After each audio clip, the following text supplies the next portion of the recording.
Holy hell, folks, buckle up, because today we're diving straight into the dirtiest, most uncomfortable truth in the whole damn market. Is making money off defense stocks like Lockheed Martin and RTX, the big boys building the jets, missiles, and systems that keep the world armed to the teeth, is that straight up immoral? Profiting from instability, from wars that chew up lives and spit out headlines? Goddamn right it feels dirty. But let me tell you something from 40-plus years in this casino called Wall Street. War is the biggest business on the planet. And right now, as we sit here on the tail end of 2025, it's booming louder than a B-52 at full throttle.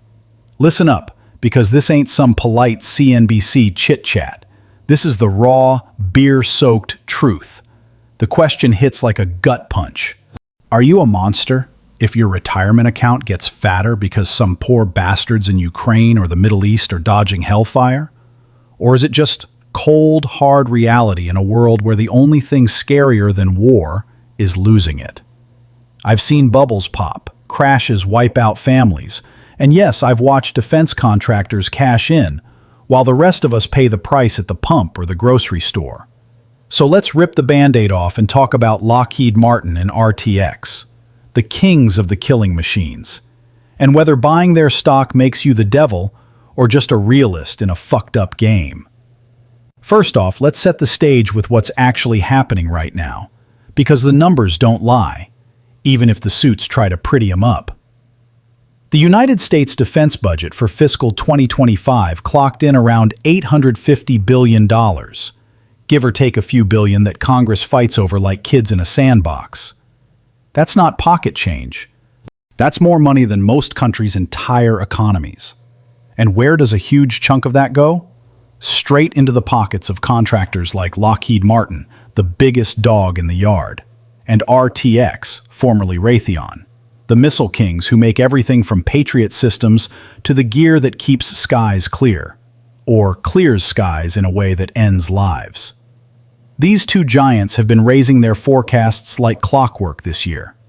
Lockheed bumped up their profit expectations to around $22.25 per share for 2025, with revenues pushing towards $74 billion or more.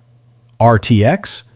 They're sitting on a record backlog north of $250 billion, with shares climbing 60% through the year and hitting highs near $185. Why? Because the world is a powder keg. Ukraine drags on, sucking up missiles faster than a drunk at last call. The Middle East flares up again and again, demanding Iron Dome interceptors, Tamir missiles, Patriots, all stuff RTX pumps out like candy.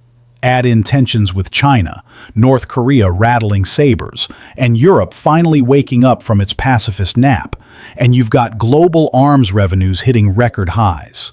$679 billion last year alone, up almost 6%. The Stockholm International Peace Research Institute says it plain: wars in Ukraine and Gaza, plus geopolitical tensions everywhere, are driving this insanity. I've been around long enough to remember when this wasn't the norm. Back in the Cold War days, defense was steady but not sexy.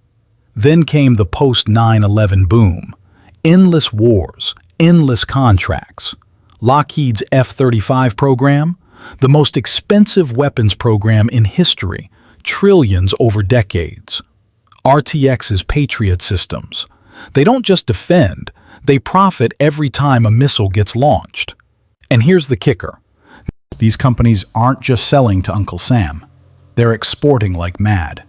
Spain just dropped $1.7 billion on Patriots. Israel gets billions in aid that loops right back to Raytheon for Iron Dome refills. Ukraine aid packages? Billions more for HIMARS from Lockheed and missiles from RTX. It's a beautiful, horrible feedback loop. Instability breeds fear. Fear breeds budgets. Budgets breed orders. Orders breed profits. Now, let's get to the meat. The cold, cynical analysis that makes your stomach turn. War is business, always has been. Go back to the 70s. when Nixon ditched the gold standard and the military-industrial complex really started flexing. Eisenhower warned us about it in '53, called it a disastrous rise of misplaced power. He was right. Today, it's not misplaced, it's entrenched. These companies employ hundreds of thousands, keep factories humming in swing states, donate to politicians on both sides of the aisle. Hell, Lockheed's backlog is over $160 billion. That's years of guaranteed cash flow, no matter who sits in the White House. But is it immoral to invest? Here's where it gets real uncomfortable. If you buy the stock, you're not directly funding a bomb drop. You're buying shares in a secondary market. Someone else already gave them the cash. You're just betting they'll keep printing money. But let's not kid ourselves. Your investment helps lower their cost of capital, makes it easier for them to borrow, expand, lobby for more contracts. You're part of the ecosystem that profits when bodies hit the ground. That's the ugly truth. Some folks say it's unethical, profiting from death. Others flip it. Defense protects freedom, deters tyrants like Putin or whoever's next. If Ukraine falls without those javelins and patriots, is that more moral? If Israel gets overrun, whose blood is on whose hands? I've lost money on plenty of ethical investments. Green energy scams, tech bubbles. Meanwhile, defense stocks have been rock-solid performers through crashes, recessions, pandemics. They pay dividends like clockwork. Lockheed's been reliable as death and taxes. RTX too. In a world where inflation eats your savings and the Fed prints money like it's going out of style, these stocks are one of the few places where your money fights back against chaos. But yeah, the hypocrisy stinks. Politicians scream about peace while signing off on billions in arms. Pension funds that won't touch tobacco or fossil fuels happily load up on Lockheed because national security. Even ESG funds are starting to soften. Some say defense is ethical now because it defends democracy. What if scenarios? Oh boy, strap in. If peace breaks out tomorrow, fat chance. These stocks tank. Backlogs dry up, contracts cancel, profits crater. But if things get worse, China moves on Taiwan, Russia pushes harder, Iran escalates. These bastards print money like the Fed on steroids. Your 401k grows, sure, but at what cost? Every missile sold is one less life somewhere. Every F-35 delivered means more endless wars. And yet without them, aggressors win. It's a vicious circle. Look, I've been trading since before most of you were born. I've seen good people make fortunes on bad things. Tobacco, opioids, private prisons. All profited big. Defense is just the biggest, most accepted one. Is it immoral? Hell yes, if you believe profiting from human suffering is wrong. Is it necessary? Also yes, in this broken world. The silver lining? If you're going to play the game, at least know the rules. Diversify. Don't go all in on death merchants. Put some in gold, some in Bitcoin, some in boring dividend payers.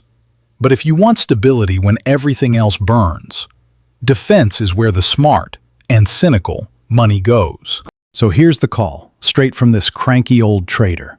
Decide for yourself. If your conscience screams no, stay out. Sleep better at night. If you see the world as it is, not as we wish it, then yeah, grab some Lockheed and RTX. Buy on dips when the headlines scare the weak hands away. Because the big crash everyone's predicting, it won't touch these guys. They'll be the ones selling shovels in the apocalypse. What the hell are you waiting for? Tell me in the comments, are you holding defense stocks, or does the blood money make you sick? Hit like if this rant hit home, subscribe for more no BS truth bombs, and remember, in this market, morality's optional, but profits ain't. Stay pissed, stay smart, and I'll see you next time the world goes to hell. Peace out, or whatever's left of it.